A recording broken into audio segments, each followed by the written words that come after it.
सुखाच्या शोधात मी रानोमाळ फिरलो, माझ तुझ करता करता स्वतःलाच विसरलो.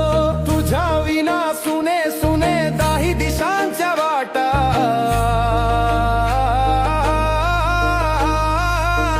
चुकलेल्या लेकराला चुकलेल्या लेकराला पदरात घेनाथा, तुझा चरणी टेकला माथा.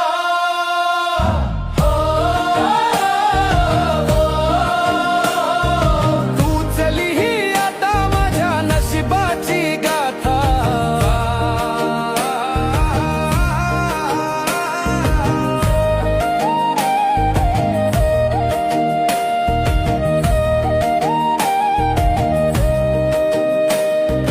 मायेच्या सावलीत